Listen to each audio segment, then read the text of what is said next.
ഒറ്റ ചോദ്യമേ ഉള്ളൂ, നിങ്ങളുടെ ജീവിതം കൊണ്ട് നിങ്ങൾ എന്ത് ചെയ്തു എന്നുള്ളതാണ് പ്രശ്നം. നമ്മൾ പോകുമ്പോൾ എന്താണ് ബാലൻസ് ഷീറ്റിൽ എന്തെങ്കിലും ഉണ്ടോ അവസാനം? അതാണ് നമ്മുടെ ലൈഫ്. അതാണ് ഞാൻ പറഞ്ഞത്, മറ്റുള്ളവർക്ക് വേണ്ടി സമർപ്പിതമാണ് ജീവിതം. നിങ്ങളെക്കാൾ മറ്റുള്ളവർ മെച്ചപ്പെടണം എന്നാണ് നിങ്ങൾ ചിന്തിക്കേണ്ടത്. അല്ല മറ്റുള്ളവൻ്റെ അവൻ അവൻ അവൻ ഇല്ലാതാകുകയല്ലേ ചെയ്യുന്നത്. ഞാൻ എപ്പോഴും ചിന്തിക്കുന്ന കാര്യം, മറ്റുള്ളവരെ പ്രോത്സാഹിപ്പിക്കണം. എത്ര എളിയവൻ, എത്ര ചെറിയവനാണെങ്കിലും, എത്ര ഇതാണെങ്കിലും അവൻ്റെ കഴിവുണ്ട്, അവനെ പ്രയോജനപ്പെടും, അവൻ നന്നായി വരുന്നതെങ്കിൽ നമ്മൾ പ്രോത്സാഹിപ്പിക്കണം. നമ്മുടെ നാട്ടിൽ പലപ്പോഴും നടന്നുകൊണ്ടിരിക്കുന്ന കാര്യം എന്താ, ഒരാൾക്ക് എങ്ങനെ പാര പണിയാം എന്നുള്ളതിനെപ്പറ്റി ഗവേഷണം നടത്തിയിട്ടുണ്ട്. അതിന് ബീച്ചിലെടുക്കാൻ കഴിഞ്ഞാൽ കേരളത്തിൽ ഒരുപാട് ആൾക്ക് ബീച്ചിൽ കിട്ടും.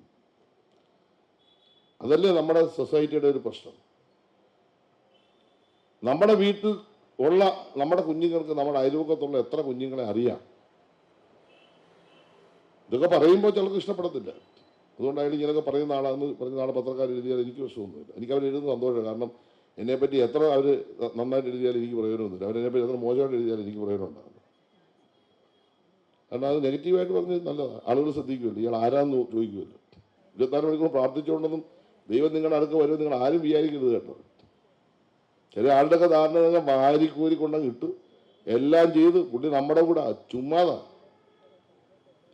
ചുമ്മാതാ പള്ളിയിലും അമ്പലത്തിലും മോസ്കിലും പോതി ഒരുപാടൊക്കെ വാരി ഇട്ടതൊന്നും ദൈവം വരില്ല. നിന്റെ ഹൃദയത്തിൽ നിനക്ക് നന്മയുണ്ടെങ്കിൽ ഈശ്വരൻ അതിനകത്തുണ്ട്. അതാണ് ഇതിൻ്റെ വസ്തുത. അത് നല്ല വിശ്വാസി അങ്ങനെ ചെയ്യേണ്ടത്. എല്ലാം കെട്ടിപ്പടുത്തി ഈ ലോകത്തു നിന്ന് നമ്മളൊന്നും ഇല്ലാതെ പോയിട്ടെന്നതിന്. അപ്പം നമ്മുടെ ജീവിതം എന്ന് പറഞ്ഞാൽ മറ്റുള്ളവർക്ക് ലഭിക്കേണ്ട അനുഗ്രഹങ്ങൾ നമുക്ക് കിട്ടിയത് മറ്റുള്ളവർക്ക് സമർപ്പിക്കണം. ഞാൻ ചോദിക്കട്ടെ, ഇന്നിപ്പോൾ ഈ ലോകത്ത് നടക്കുന്ന യുദ്ധങ്ങൾ എത്ര കുഞ്ഞുങ്ങളെയാണ് കൊല്ലുന്നത്? എന്ത് ധാർമ്മികതയാണ്, എന്ത് മനുഷ്യത്വമാണ് ഈ പറയുന്ന ആളുകൾ. ആരുമായിക്കോട്ടെ, ആർക്ക് ചോദ്യം ചെയ്യാൻ അധികാരമുണ്ട്. ഇപ്പോൾ സോവിയറ്റ് യൂണിയൻ തകർന്നപ്പോൾ ഒത്തിരി പേര് സന്തോഷിച്ചു. പക്ഷേ 7ാം കപ്പൽപ്പട ഇന്ത്യയിലേക്ക് വന്നപ്പോൾ അവരുള്ളത് കൊണ്ട് ഇവിടെ കയറിയില്ല. അല്ല അന്ന് കയറിയേനെ. ഇന്ന് ചോദ്യം ചെയ്യാൻ ആളില്ല. അതല്ലേ നടക്കുന്ന ഈ ക്രൂരത. എന്ത് ചെയ്തിട്ടാണ് ഈ ലോകത്ത് ഈ നിരപരാധികളായ മനുഷ്യനെ വംശഹത്യ നടത്തിക്കൊണ്ടിരിക്കുന്നത്? ഇതിൻ്റെ മറ്റൊരു പതിപ്പല്ലേ നമ്മുടെ നാട്ടിൽ എന്തുമാത്രം ആളുകളെ കശാപ്പ് ചെയ്തുകൊണ്ടിരിക്കുന്നത്, ഏതെല്ലാം തരത്തിൽ. ഇപ്പം മനുഷ്യത്വം മരവിച്ചുകൊണ്ടിരിക്കുന്ന ഒരു കാലത്ത് മനുഷ്യത്വത്തിന് പ്രാധാന്യം കൊടുക്കുകയും മനുഷ്യനെ ചേർത്ത് പിടിക്കുകയും മാനുഷികമായ പരിഗണനകൾ മുന്നിൽ നിർത്തിക്കൊണ്ട് പ്രവർത്തിക്കുകയും ചെയ്യണം. അതിന് നമുക്ക് സമയമെടുക്കണം. എല്ലാവർക്കും തിരക്കാണ്. എന്താ ഇതിന് മാത്രം തിരക്ക്? ഈ മാതാപിതാക്കളെ നോക്കുന്ന എത്ര പേരുണ്ട്? എന്തൊരു മുഴക്കത്തിലാണ് വർത്തമാനം പറയുന്നത്. തന്തയും തള്ളം ചത്തു കഴിയുമ്പോൾ ചാർട്ട് ചെയ്ത ഫ്ലൈറ്റിങ് വരിക, എന്നിട്ട് 6, 7, 10 ദിവസം മോർച്ചറിയിൽ ഈ സാധനം എടുത്ത് വെക്കും. എന്നിട്ട് പിന്നെ അവിടുന്ന് ഒരു ആചാരപടിയോടുകൂടി ഇങ്ങോട്ട് കൊണ്ടുവരും. പിന്നെ ഞാൻ പറഞ്ഞ അനുശോചനവും പ്രസംഗവും.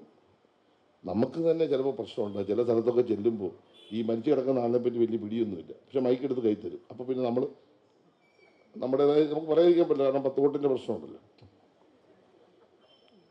ഞാൻ ഉള്ള കാര്യം എൻ്റെ പറയും. ഇത് പറഞ്ഞ നാളെ ടെലിവിഷൻകാരത് ഇടും. അതുകൊണ്ട് ഞാൻ കൂടുതൽ പറയുന്നില്ല. എന്തിനാ ആ കിടക്കുന്ന സമയത്ത് ഒരു ഇച്ചിരി നല്ല വെള്ളവും ഇച്ചിരി ഭക്ഷണവും ഒരു അമ്മയെന്നുള്ള നിലയിൽ അപ്പനെന്നുള്ള നിലയിൽ സ്നേഹിക്കാൻ മക്കൾ കഴിയുന്നുണ്ട്. ഞാനിത് ചെയ്തിട്ടാണ് പറയുന്നത് കേട്ടോ. മന്ത്രിയായിട്ട് ഞാനിവിടെ താമസിക്കാത്ത എൻ്റെ അമ്മയെ ഓർത്താം. അത് ഇവിടെ പറയാൻ വേണ്ടി പറഞ്ഞതല്ല. പക്ഷെ ഞാനത് പറയുമ്പോൾ നീ ഇത് ശരിയാണെന്നോ ചെയ്യുന്നത്. എൻ്റെ കുടുംബമായിട്ട് ഇവിടെ താമസിക്കരുത്. എൻ്റെ അമ്മയ്ക്ക് ഒറ്റയ്ക്ക് അവിടെ 96 വയസ്സുണ്ട്. അവരെ പ്രൊട്ടക്ട് ചെയ്യുന്നതുകൊണ്ടാണ് ഞാൻ എൻ്റെ ഭാര്യ എൻ്റെ വീട്ടിൽ നിൽക്കുന്നത്. അങ്ങനെ നമ്മൾ ചെയ്യണം. അവർ നമ്മളെ നൊന്ത് പ്രസവിച്ച് വളർത്തി ഈ പരുവത്തിലാക്കി മന്ത്രിയാക്കി. അവർ പ്രസവിച്ചില്ലായിരുന്നു ദയచేసి ഞാൻ മന്ത്രിയാകും. അവർ വളർത്തിയില്ലായിരുന്നാകുമോ? എന്തെങ്കിലും ആകുമോ? നമ്മൾ ഓരോ വീട്ടിൽ ചെല്ലുമ്പോൾ കാണുന്ന അവസ്ഥ അത്ര ദയനീയമാണ്.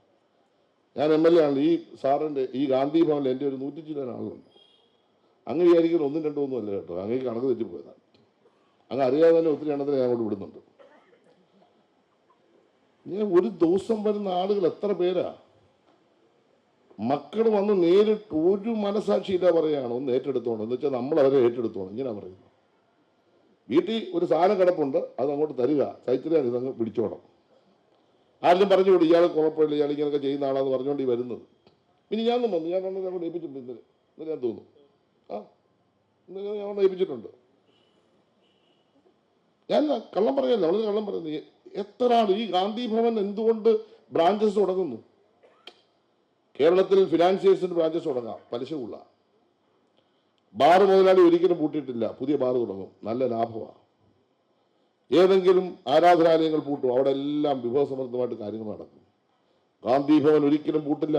ഞാൻ പറയുന്നു, 100 കണക്കിന് കേന്ദ്രങ്ങൾ ഉണ്ടാവും. കാരണം അത്രമാത്രം നമ്മൾ ആളുകൾ മാതാപിതാക്കളെ സ്നേഹിച്ചുകൊണ്ടിരിക്കുക. ഇനിയിപ്പോൾ 7 ബ്രാഞ്ച്, സാറേ 700 ബ്രാഞ്ച് വരും സാറ് ആവുന്നതിന് മുമ്പ്.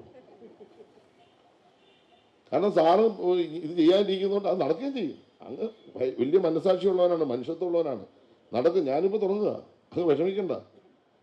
ഞാനിതെല്ലാം കൂടെ അങ്ങേ പരിമേൽപ്പിക്കാതിരിക്കാൻ വേണ്ടി ഞാനിപ്പോൾ തുടങ്ങാൻ കിട്ടുന്ന പെടുന്നോണ്ടിരിക്കുക. നമ്മുടെ നാട്ടിൽ ഈ മാതാപിതാക്കളെ ശുശ്രൂഷിക്കുന്ന എത്ര ആളുണ്ട്? എല്ലാവരും അങ്ങ് തിരക്കാം, എല്ലാവരും അങ്ങ് വിദേശത്ത്. എത്തിനാണ് ഞാൻ പറയാം, പോകണം, തൊഴിലെടുക്കണം, പണം ഉണ്ടാക്കണം, നിക്ഷേപിക്കണം. പക്ഷെ സ്വന്തം അമ്മയോട് അപ്പോഴും കാരുണ്യം ഇല്ലാത്തവർ എങ്ങനെ സമൂഹത്തിൽ കാരുണ്യം കാണിക്കും? സ്വന്തം സഹോദരങ്ങളോട് സ്നേഹമില്ലാത്തവർ എങ്ങനെ? ഈ കോടതികളിലെ കേസെടുത്ത് നോക്കും. സഹോദരങ്ങളുമായിട്ടല്ലേ ഏറ്റവും കൂടുതൽ കേസെടുക്കും. എത്ര കേസാണ് നമ്മുടെ കേരളത്തിലെ കോടതി നടക്കുന്നത്? എന്ത് പിന്നെ മനുഷ്യത്വമാണ്, എന്ത് മനസാക്ഷിയാണ്? ജീവിതം മുഴുവൻ കേസ് പറയാം, സഹോദരന്മാർക്ക്, സഹോദരങ്ങൾ തമ്മിൽ. ഏറ്റവും കൂടുതൽ ഡൈവോഴ്സ് കേസ് നടക്കുന്ന കേരളത്തിൽ.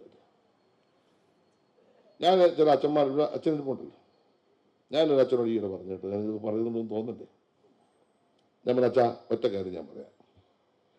ഈ കല്യാണം കഴിയുമ്പോൾ അച്ഛനൊരു കാര്യം ഒന്ന് പിൻവലിക്കാൻ പറ്റുമെന്ന് നോക്കണം. എന്താണെന്ന് ചോദിച്ചാൽ, ഈ കൂട്ടിച്ചേർക്കുന്നൊരു സമയമുണ്ട്.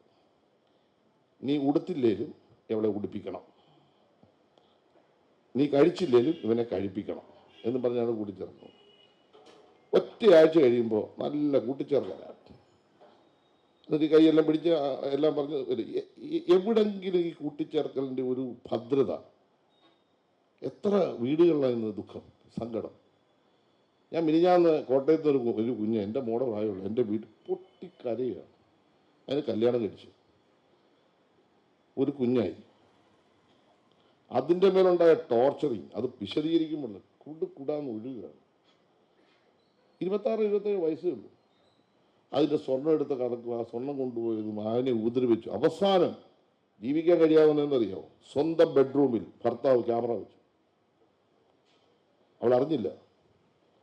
നമ്മൾ ആലോചിച്ച് നോക്കണം, സ്വന്തം ബെഡ്റൂമിൽ ക്യാമറ വെക്കുന്ന ഭർത്താക്കന്മാരെയാണ് നമ്മൾ കൂട്ടിച്ചേർക്കുന്നത്. എന്ത് ധാർമ്മികതയാണ്?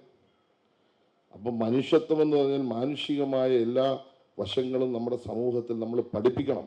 ഇതൊരു ബോധവൽക്കരണത്തിൻ്റെ പ്രശ്നമാണ്. ഞാൻ ഈ ഗാന്ധി ഭവൻ്റെ ഈ പ്രവർത്തനം എൻ്റെ ഹൃദയത്തിൽ താങ്ങുന്നതാ. ഇതെല്ലാം സന്ദേശങ്ങളല്ലേ? മഹാനായ ഒരു സിനിമ, 625 സിനിമയിൽ അഭിനയിച്ച ഒരു മഹാനായ സിനിമാടൻ്റെ അവസ്ഥ ഇപ്പോൾ മരിച്ചല്ലോ, നമ്മളിതിനെ കണ്ടതല്ലോ. എത്ര പേരവിടെ താമസിക്കുന്നു? മക്കൾ ഉപേക്ഷിക്കപ്പെട്ട എത്ര അമ്മമാരവിടെ കഴിയുന്നുണ്ട്? കേരളത്തിലെമ്പാടും നടക്കുകയല്ലേ, ഓരോ സ്ഥലത്തും പുതിയ പുതിയ കേന്ദ്രങ്ങൾ വരികയല്ലേ. അപ്പം ഇത്തരം കാര്യങ്ങളെല്ലാം നമുക്ക് ചർച്ച ചെയ്യണം. ഗവൺമെൻറ്റിന് ചെയ്യാൻ കഴിയുന്ന കാര്യങ്ങളെല്ലാം ഗവൺമെൻറ് ചെയ്യും, ഒരു സംശയം വേണ്ട, ഗവൺമെൻറ് ചെയ്യണം. പക്ഷേ ഗവൺമെൻറ് മാത്രം പോരാ, സാംസ്കാരിക സ്ഥാപനങ്ങൾ, ഗാന്ധി ഭവനെ പോലെയുള്ള പ്രസ്ഥാനങ്ങളൊക്കെ ബോധവൽക്കരണത്തിൻ്റെ ഭാഗം. അത് ബോധവൽക്കരണമാണ്. ഗാന്ധി ഭവനിൽ കിടക്കുന്ന ആളുകളുടെ ജീവിതം അവരൊരു ഒരു ഒരു സാർ, ഞാൻ പറയാം, അങ്ങ് ഒരു കാര്യം കൂടെ മുന്നിട്ട് വേണമെങ്കിൽ ആ ഗാന്ധി ഭവൻ കിടക്കുന്നവരുടെ ജീവിതം ഒരു ചലച്ചിത്രമാക്കണം. ഞങ്ങൾ സപ്പോർട്ട് ചെയ്യാം, നമുക്ക് നോക്കാം. കാരണം എന്താ വെച്ചാൽ കാണിക്കണം സാർ, കേരളം മൊത്തം ഇത് കാണിക്കണം. കാരണം അച്ഛനെ അമ്മ എങ്ങനെ നോക്കേണ്ടത്, സഹോദരങ്ങളെ എങ്ങനെ നോക്കേണ്ടത്, കുഞ്ഞുങ്ങളെ എങ്ങനെ നോക്കേണ്ടത്, എങ്ങനെയാണ് ജീവിക്കേണ്ടത്, ഒരു ചലച്ചിത്രമാണ് സാർ. നാടകം മാത്രം പോരാ, അത്തരത്തിലൊരു ജീവിതത്തിൻ്റെ യാഥാർത്ഥ്യം ഒരു നാടകത്തിലൂടെ ഇവിടെ അവതരിപ്പിക്കുകയാണ്. അതുപോലെ വലിയൊരു നന്മ, അതുപോലെ വലിയൊരു കാര്യം ഈ സമൂഹത്തിൽ വേറെ ആരും ചെയ്തിട്ടില്ല. ആ ചെയ്ത അങ്ങയോടും അങ്ങയുടെ സ്ഥാപനത്തോടും ഈ ഗവൺമെൻറ്റിൻ്റെ നന്ദിയും സ്നേഹവും ഞാൻ ഈ അവസ്ഥ അറിയിക്കുകയാണ്. അത്ര ആത്മാർത്ഥമായിട്ട് ഞാൻ പറയുന്നു. അത് തുടരട്ടെ. നാടകം മാത്രം പോരാ, കലാപ്രവർത്തനങ്ങളിലൂടെ ആശയ സംവാദങ്ങളുടെ മേഖലകൾ കണ്ടെത്തണം. അങ്ങനെ നമ്മുടെ സമൂഹത്തെ രൂപാന്തരപ്പെടുത്തണം. നമ്മൾ ഒരുപാട് കാര്യങ്ങൾ പഠിക്കാനുണ്ട്, പഠിപ്പിക്കാനുണ്ട്.